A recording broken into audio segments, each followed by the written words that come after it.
عبقری knowledge کے معزز ناظرین السلام علیکم۔ عبقری نالج آپ کا اپنا چینل ہے جہاں زندگی میں پیش آنے والے مسائل اور مشکلات کا حل قرآن و حدیث کی روشنی میں پیش کیا جاتا ہے۔ اس چینل پر آپ کو مستند وظائف، دعائیں، ٹوٹکے اور آزمودہ تجربات کی ویڈیوز ملیں گی۔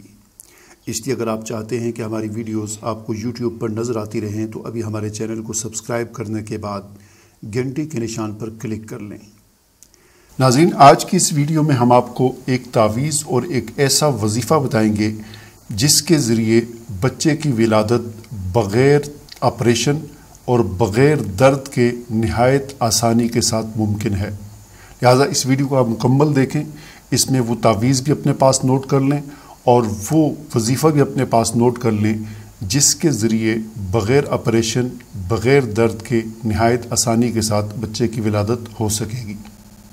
حضرت آدم علیہ السلام کی پیدائش مٹی سے ہوئی۔ پہلے ایک پتلا بنایا گیا اور پھر اس میں روح پھونک دی گئی۔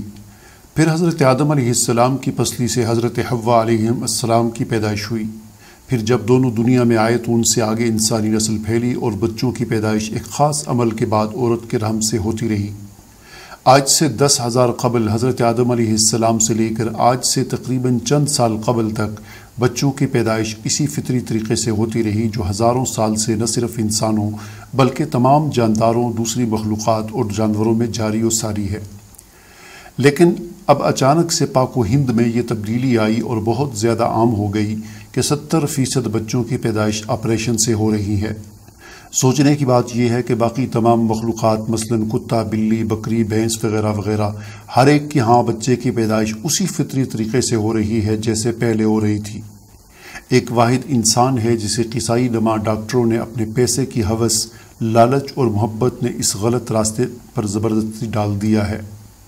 ڈاکٹروں کا کہنا ہے کہ آج کل کی خوراک اتنی ناقص ہے کہ جس کی وجہ سے زچہ و بچہ کی صحت اس قابل نہیں ہوتی کہ آپریشن کے بغیر پیدائش ہو سکے۔ لیکن سوال یہ پیدا ہوتا ہے کہ کیا ناقص خوراک کا معاملہ صرف انسان کے ساتھ ہی ہے یا جانور بھی ناقص خوراک ہی کھا رہے ہیں؟ آج کی گائے اور بھینس بھی یوریا اور کیمیکل سے تیار کردہ گھاس کھا رہی ہیں۔ کتیا اور بلی بھی فارمی مرغیوں کی ہڈیاں اور گوشت کھا رہی ہیں، لیکن ان کو تو آپریشن کی ضرورت پیش نہیں آتی۔ آخر انسان کو ہی کیوں زبردستی آپریشن پر مجبور کیا جا رہا ہے؟ ہمارے خیال میں اس سارے معاملے میں سوائے پیسے کی ہوس کی اور کچھ نہیں۔ دراصل آج کا ڈاکٹر بنا ہی زیادہ پیسہ کمانے کے لیے ہے۔ ذرا سوچئے، والدین اپنے بچوں کو کیوں ڈاکٹر بناتے ہیں؟ کیا ان کے ذہن میں ذرا بھی یہ تصور ہوتا ہے کہ میرا بچہ یا بچی انسانیت کی خدمت کرے گا؟ نہیں، بالکل نہیں۔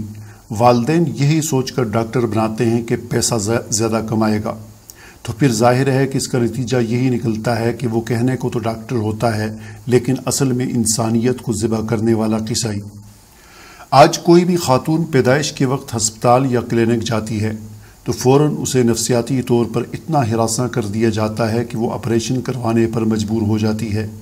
چونکہ آپریشن کروانے پر اچھے خاصے پیسے مریض کی جیب سے نکلوائے جا سکتے ہیں، اس لیے ڈرا دھمکا کر آپریشن کرنے پر راضی کر لیا جاتا ہے۔ عالمی طور پر آپریشن کروانا اچھا تصور نہیں کیا جاتا، کیونکہ اس طرح زچہ و بچہ دونوں طرح کی بیماریوں اور عمر بھر کے لیے کئی طرح کے مسائل سے دوچار ہو جاتے ہیں۔ سائنسدانوں نے جدید تحقیق کے بعد بتایا ہے کہ جو بچے آپریشن کے ذریعے پیدا ہوتے ہیں ان کے 5 سال کی عمر تک پہنچنے سے پہلے ہی موٹاپے میں مبتلا ہونے کے امکانات نارمل طریقے سے پیدا ہونے والے بچوں کی نسبت 50% زیادہ ہوتے ہیں۔ اس کے علاوہ ان بچوں کو دمہ لاحق ہونے کا امکان بھی زیادہ ہوتا ہے۔ رپورٹ کے مطابق سائنسدانوں نے ماں کے آپریشن کے ذریعے بچہ پیدا کرنے کا نقصان بتاتے ہوئے کہا کہ جو خواتین آپریشن کے ذریعے بچہ پیدا کرتی ہیں آئندہ ان کا اسقاط حمل ہونے اور ان کے بانجھ ہونے کا خطرہ بھی بڑھ جاتا ہے۔ اس تحقیق میں یونیورسٹی آف ایڈنبرا کے سائنسدانوں نے دونوں طریقوں سے پیدا ہونے والے ہزاروں بچوں اور ان کی ماؤں کی صحت کا ریکارڈ حاصل کر کے اس کا تجزیہ کیا اور نتائج مرتب کیے۔ عالمی ادارہ صحت نے آپریشن کے ذریعے پیدائش کو اس کے نقصان دہ اثرات کے باعث زچگی کا ناپسندیدہ طریقہ قرار دیا ہے اور 10 سے 15% سالانہ اسٹینڈرڈ شرح مقرر کی ہے۔ لاہور میں قائم پنجاب کے سب سے بڑے سرکاری ہسپتال سر گنگا رام میں ہر سال لگ بھگ 24,000 بچوں کی پیدائش ہوتی ہے۔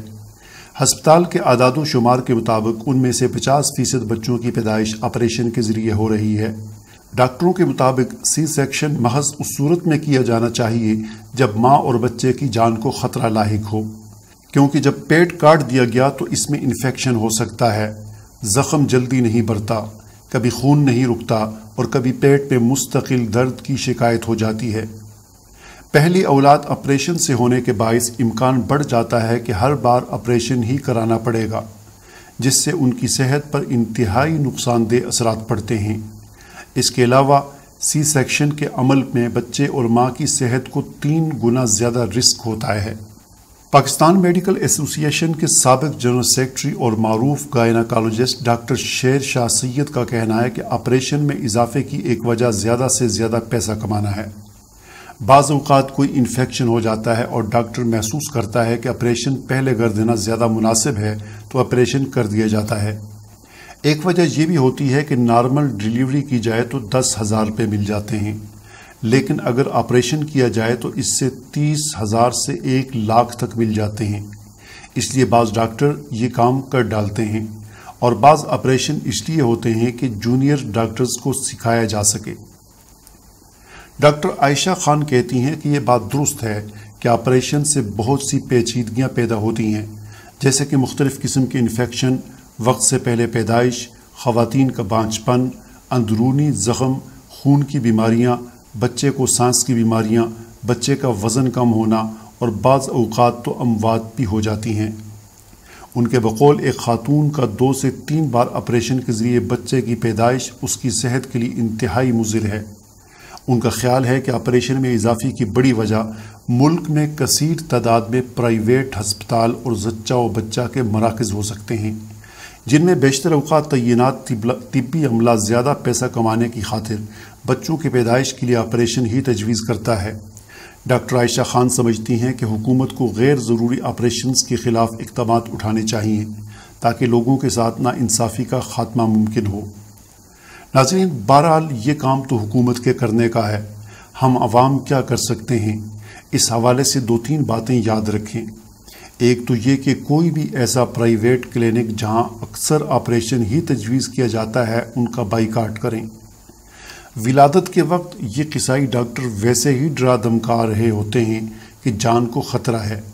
ایسے موقع پر اپنے آپ کو سنبھالیں اور بالکل خوف کا شکار نہ ہوں، اور اس بات پر اصرار کریں کہ ہم نے آپریشن کے بغیر ہی ڈیلیوری کرنی ہے۔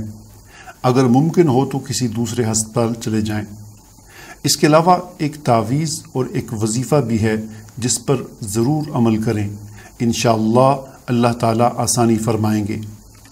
ناظرین، یہ والا تعویذ کئی دن پہلے ہی لکھ کر اپنے پرس وغیرہ میں رکھ لیں، کیونکہ اچانک جب ڈیلیوری کا وقت آتا ہے تو پھر لکھنے کا ٹائم نہیں ملتا۔ جب ہسپتال کے بیڈ پر پہنچیں تو اس تعویذ کو اپنے ہاتھ میں پکڑ کر اس کی طرف بس دیکھتے جائیں، یعنی جو خاتون ڈیلیوری کے لیے بیڈ پر پہنچے تو وہ خاتون اس تعویذ کو اپنے ہاتھ میں پکڑ کر اس کی طرف دیکھتی جائیں۔ آپ کو پتہ بھی نہیں چلے گا کہ بچے کی پیدائش ہو جائے گی۔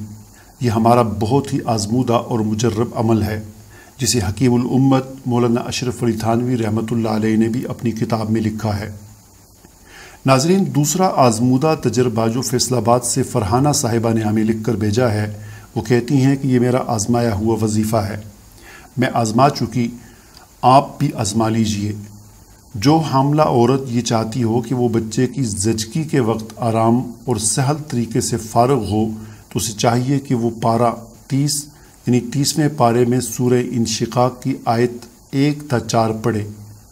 اعوذ باللہ من الشیطان الرجیم، بسم اللہ الرحمن الرحیم، اذا السماء انشقت وأذنت لربها وحقت وإذا الأرض مدت وألقت ما فيها وتخلت صدق اللہ العلی العظیم۔ اس آیت کی ایک خاصیت یہ بھی ہے کہ اس کے پڑھنے سے بچہ بغیر آپریشن پیدا ہوتا ہے، یعنی آپ کے دونوں مسئلے حل ہو جائیں گے، آپریشن سے بھی حفاظت اور درد سے بھی نجات۔